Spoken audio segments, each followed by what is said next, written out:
Clap. Donc nous sommes en direct de Madame Blas et tu sais comment ça se prononce? Madame Blas.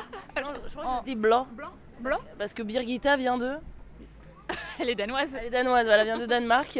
Et on était justement juste avant en train de discuter avec les footballeurs de FC Nantes qui viennent de Danemark, je crois. Et donc nous sommes ici dans ce super restaurant avec une super déco faite par Birgitta, dont on ne parlera pas très longtemps, et qui est très belle. Je suis avec Émilie Barrier. T'habites où toi normalement? Après d'Angers. Et donc je t'ai contacté parce que tu vas faire une conférence tout à l'heure. Alors est-ce que tu peux nous expliquer qu'est-ce que tu fais en fait? Pourquoi on est là ensemble?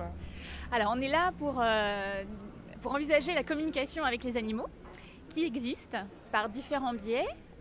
Comment tu t'es lancée là-dedans? Grâce à mon cheval. Mon cheval m'a dit un jour. Il s'appelle comment? Antares. Antares, c'est une belle étoile, l'étoile rouge de la constellation du Scorpion. Et Antares a dit un jour à une chuchoteuse que j'étais comme un camion, que je jouais les camionneuses dans la vie, que je me dépêchais tout le temps comme un petit vélo, mais qu'en fait, au fond de moi, j'étais une petite fleur. D'accord. Et ces propos-là m'ont vraiment profondément touchée, véritablement émue d'ailleurs, j'ai encore de l'émotion quand j'y pense. Et bon, là je me suis dit, bon ok, si mon cheval me dit ça, si je suis vraiment à côté de mes pompes, une petite fleur qui se prend pour un camion, c'est un petit peu lourd. Et alors j'ai décidé de changer de vie, de changer de cap, et puis vraiment de nourrir cette relation incroyable qu'on peut avoir avec les animaux au travers d'une forme de communication psychique, puisque c'est l'occasion finalement d'en savoir plus sur soi, d'en savoir plus sur les animaux, et puis finalement de créer des ponts entre espèces. Voilà. Et tu faisais quoi avant? Alors avant, j'étais négociatrice à l'international. Enfin, je travaillais depuis la France, mais je voyageais beaucoup. Et j'achetais en fait des équipements industriels à l'étranger. Donc rien à voir avec la choucroute. Ouais. Mais revirement total. Revirement total, ouais. Mais bon, peut-être qu'il y avait déjà une curiosité sur les relations interpersonnelles, interculturelles aussi. Et puis finalement, j'ai passé un cap supplémentaire, interespèce, interspécifique. Donc voilà. Mais déjà, oui, mais rien que les relations déjà entre les humains, c'est compliqué. Alors, donc toi, tu communiques avec quel animal? Quels animaux? Tous les animaux. Ça peut être des de la fourmi à l'éléphant? Oui, absolument. Et de l'animal domestique à l'animal sauvage. Okay. Tout est possible. Avec qui tu communiques le mieux? J'ai pas vraiment de préférence ou il n'y a pas de différence si tu veux sur le mieux, sur la qualité. Mais bon, le plus souvent, bien sûr, je vais communiquer avec des chats, des chiens et des chevaux puisque ce sont les animaux qui nous côtoient le plus dans notre environnement. Alors, est-ce que tu peux nous mettre en situation d'un dialogue entre toi et un cheval? Comment ça se passe? Ouais. Alors, mets-nous dans l'ambiance. Ouais. Alors l'ambiance, ça va être une ambiance d'intériorité. Je me recentre en moi et j'essaie de me relaxer le plus possible pour entrer comme dans un état méditatif. Donc je vais écouter déjà les sensations qui sont à l'intérieur de moi, me détendre profondément, respirer, écouter les émotions, les accueillir. L'idée c'est pas de les chasser, comme les pensées aussi d'ailleurs, puisque souvent quand on est en méditation, souvent on nous dit qu'il est difficile de faire le vide. Mais il suffit d'accueillir tout cet état-là et déjà au moins je sais où j'en suis en ce moment même. Et ça va me permettre en fait d'accueillir d'autres informations qui viennent elles de l'animal, que je vais contacter par mes sens, puisqu'en fait je capte des informations par les sens. Mais... Par quels sens en priorité? Les 5 sens. Alors il y a des priorités. Du coup il n'y a pas un 6e sens qui arrive? Le 6e sens c'est l'intuition. Ouais. Mais il arrive parce qu'on a déjà bien connecté les autres. Mais on peut avoir aussi des sens qui nous sont plus favorables pour communiquer. En général, la vue, l'ouïe et le toucher sont les plus importants. Mais certaines personnes fonctionnent énormément avec l'odorat ou d'autres avec le goût, mais c'est un petit peu plus rare. Et on va capter... On va lécher le cheval pour comprendre ce qu'il veut. J'imagine une scène bizarre. Oui. Excusez-moi pour cette parenthèse. Oui. Mais, c'est un monde de sensualité, de sens. Oui, oui. Donc je pense que tu as remarqué. Dans sensualité, il y a sens. Oui, Dualité. Oui, mais oui, absolument. Et les chevaux, les chats nous conduisent à cette sensualité, le toucher, la caresse. Et puis, de toute façon, ce qu'il y a aussi derrière, il y a une forme d'amour de toute façon. Donc c'est une autre relation. On n'est pas dans une relation charnelle, mais on est dans une relation sensuelle et qui est de cœur à cœur aussi. Ouais.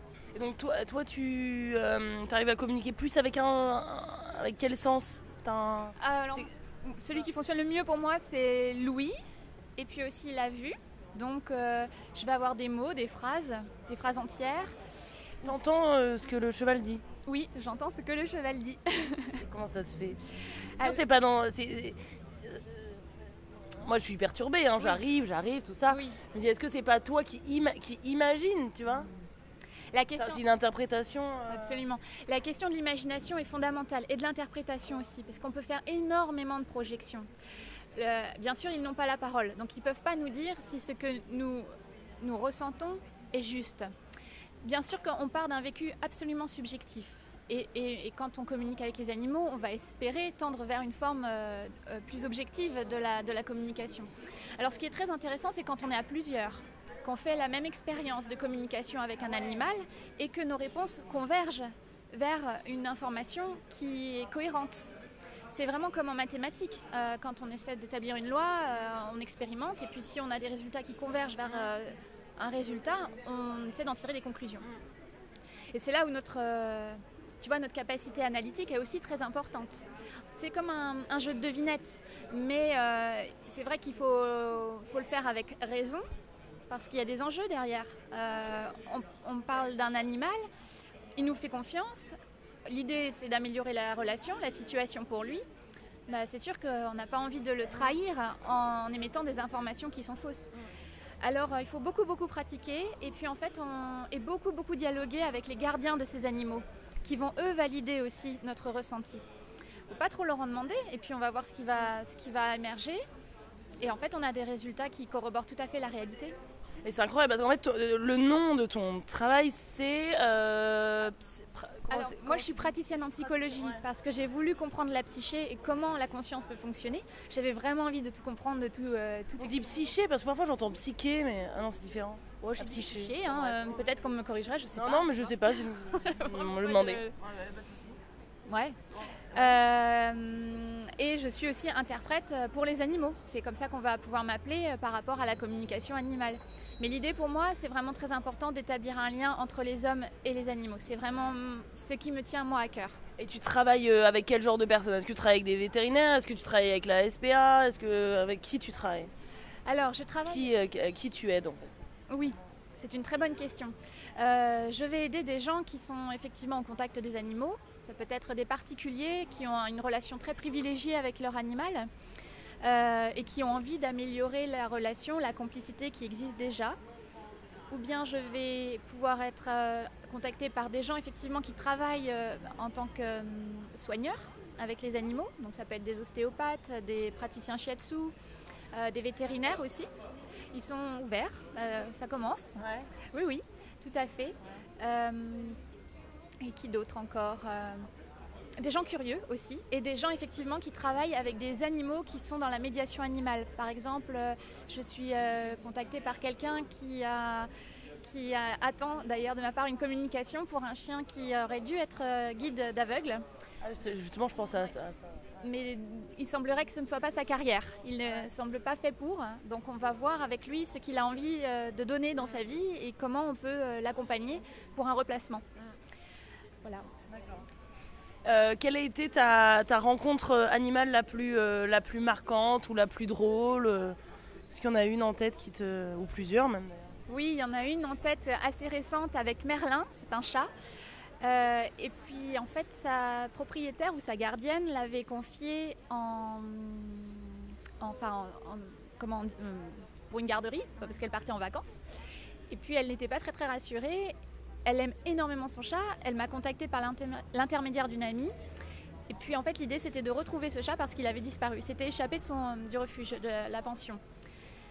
Et alors j'avoue que moi aussi parfois je suis quand même dans certaines peurs. Je me dis j'entendais tellement son besoin de retrouver le chat, j'avais tellement envie qu'on le retrouve que j'ai... Les avis de recherche, je sais pas si ça fonctionne beaucoup. Hein. Oui, effectivement, on n'a pas toujours des retours très positifs. Et en fait, elle n'a posé aucune limite à cette communication. Elle m'a beaucoup stimulée, beaucoup poussée finalement dans mes retranchements personnels. Et en fait, je me suis transformée un peu en GPS et j'ai retrouvé avec son aide. C'est très important, hein, son intervention était vraiment capitale. On a retrouvé le chat, on a été guidés par lui. Et puis on a fini par le retrouver. Il n'était pas si loin que ça, mais... Mais parce que vous avez réfléchi à son fonctionnement de pensée, Oui, alors... Il était caché où ? Et alors c'était un chat il s'était réfugié dans une maison de résidence. Une femme l'avait recueilli, alors qu'en fait il était gardé dans un lotissement d'immeubles. Et c'était à Rouen. Moi je vis à Angers, donc j'ai fait la communication depuis Angers. Et ce chat est très très très très sensible, probablement même télépathe, oui, au point que vraiment il était très très en lien avec nous. Et il m'envoyait des informations, des images, des sensations. Donc je voyais des maisons blanches, je voyais des rues avec une certaine orientation par rapport à la ville. J'avais vraiment eu des indications, même des noms de rues qui m'apparaissaient. Et j'ai fait des recherches sur Google Maps parce que je ne connais pas Rouen par cœur. Et en fait, il m'orientait vers l'ouest. Donc j'ai en fait un peu guidé sa gardienne qui était sur place à ce moment-là et qui a pu le retrouver. C'est trop bien. Oui, et c'est marrant parce que j'ai parlé de ça récemment avec une histoire de chien qui était perdu et ils avaient fait toute une recherche très pointue. Donc en fait, si on perd notre animal, on te contacte, quoi. Oui, on peut. Avec quel animal tu rêves de rencontrer ? Alors en ce moment, j'ai un coup de cœur pour les baleines de Guadeloupe. De Guadeloupe. Pourquoi ? Parce que tu as envie d'aller en Guadeloupe, quoi. Je connais bien la Guadeloupe, j'aime énormément la Guadeloupe, c'est un pays que j'adore. Et puis il y a un bioacousticien qui s'appelle Pierre de Bioacousticien. Bioacousticien, il travaille sur le chant des baleines. Il a vraiment... Ça veut dire quoi, bioacousticien ? Alors bioacousticien, c'est en gros, il écoute finalement les sons de la vie, biologie. Voilà. Et oui, c'est tout un travail qu'il a mis en place avec... il a toute une équipe aussi. Il a un système aussi. Il a comme une conque qu'il a fait faire pour pouvoir communiquer. Une quoi ? Une conque. C'est la forme d'un coquillage qui, en fait, émet des sons assez proches du chant des baleines. Bon, il est pratique. On a l'éléphant ici qui fait un peu un bruit de baleine. Ouais. Ou de camion de poubelle. Ouais. On pourrait communiquer avec la mécanique. Je suis ingénieure, alors je pourrais toujours essayer, mais bon. Voilà, donc j'ai très très envie d'aller écouter le chant des baleines avec lui, et ce qu'il dit de son expérience de rencontre avec les baleines, c'est vraiment extraordinaire. Donc, elles lui ont dit quoi, les baleines ? Je ne sais pas, je ne l'ai pas encore demandé, mais il semblerait qu'elles lui disent qu'elles sont capables de soigner, un peu comme des praticiens énergétiques. Et qu'elles peuvent se faire des soins entre elles et dédiés aussi à un individu, qu'il soit d'ailleurs une baleine ou d'une autre espèce. Donc voilà, déjà une piste de ce que les baleines lui auraient dit. Quel animal t'as le plus surpris ? Alors le serpent. Ouais. Le serpent, parce que c'était ma phobie. J'avais une peur bleue des serpents. Et en fait, à un moment donné, je ne me trouvais pas très cohérente à aimer tous les animaux sauf le serpent. Alors j'ai beaucoup travaillé ma peur des serpents avec ma technique, et je suis allée communiquer avec des serpents dans des zoos aussi. Et puis j'ai appelé l'esprit du serpent. Ça c'est un peu plus chamanistique. Ouais, il faut faire tu fais une choré, tu fais quoi ? J'étais en relaxation, en état modifié de conscience, et donc très très détendue. Et puis, vous étiez en état modifié de conscience. Okay. Alors c'est vraiment le terme consacré. L'état modifié de conscience, c'est pas une perte de conscience. J'ai pas besoin de psychotrope pour entrer en état modifié de conscience, mais en fait une relaxation très très profonde, telle que même qu'on peut la vivre en relaxation, hein, tout simplement. Enfin, j'ai pas besoin de partir dans d'autres détails. En fait, on ouvre nos sens internes, et donc nos capacités de réception interne. Et là, on devient réceptif à beaucoup d'autres informations. Voilà. Et voilà. Attends, Et t'as appris quoi du coup sur le serpent ?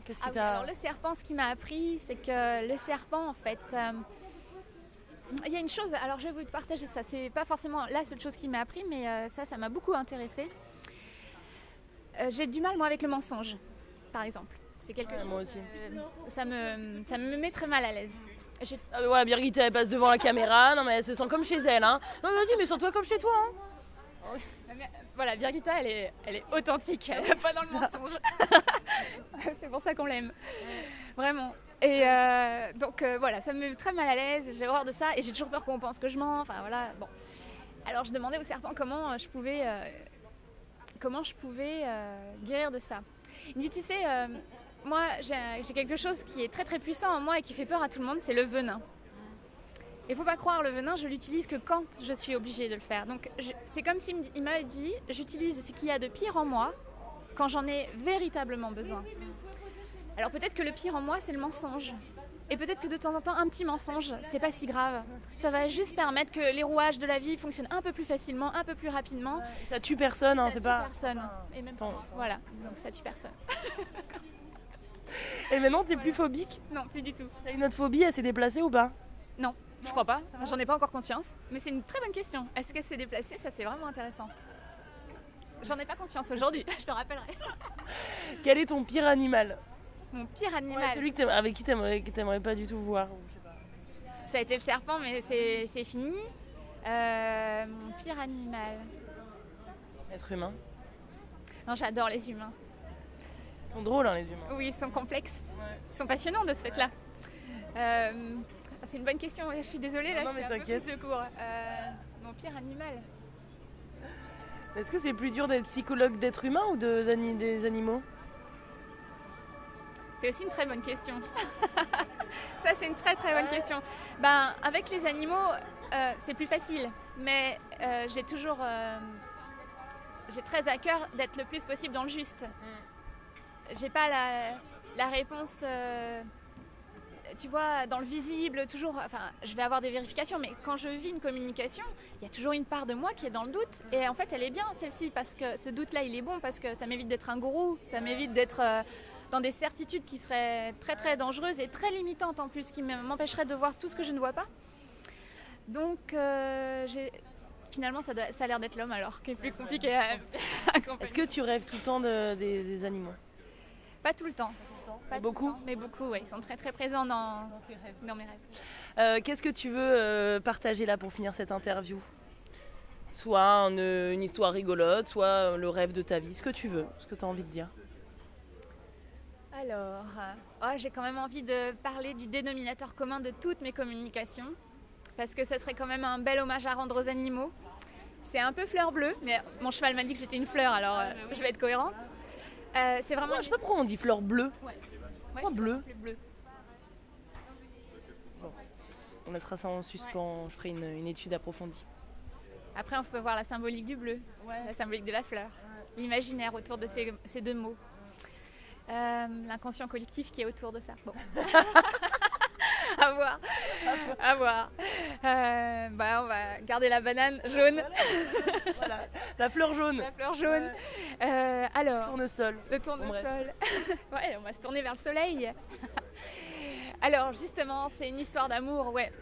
Dans toutes les communications que je fais, même si parfois les animaux sont un peu en colère, ou même s'ils ne vont pas très bien, ou même s'ils sont un peu déprimés, toutes les émotions qu'on peut imaginer, parce qu'on a absolument le même répertoire d'émotions. Le vrai dénominateur commun, c'est vraiment beaucoup d'amour pour nous les humains. Vraiment, c'est systématique. Et ça me touche très profondément à chaque fois. Et voilà, je voudrais juste leur rendre hommage parce que ils m'apprennent ce qu'est l'amour. Et ça s'explique pas tellement dans les livres, ça se vit. Et c'est vraiment très très nourrissant pour moi dans ma vie. Déjà, et après dans la vie de ceux qui partagent les communications de ces animaux, c'est vraiment profondément touchant. Donc voilà, je veux leur rendre hommage quand même. T'es une femme changée quoi depuis que t'as... C'était quand? Complètement. Alors mes premières communications c'était il y a 6 ans et je n'ai pas arrêté de changer depuis. Vraiment, ça m'a transformée, ouais. Ah oui, ça a beaucoup changé ma vie. Trop cool. Bien, merci beaucoup Émilie. Merci à toi Juliette. Voilà. Merci beaucoup Juliette, c'est génial de ce moment. Merci d'avoir tendu la banane. Eh oui. On est bien là. Ouais. On est bien. Et merci à Birgitta de nous avoir accueillis. Super. Génial, magnifique endroit à Nantes. Ouais. On y est bien. Madame Blo. Madame Blo. Ouais, bref. Allez. Bisous. Voilà, on va faire ça.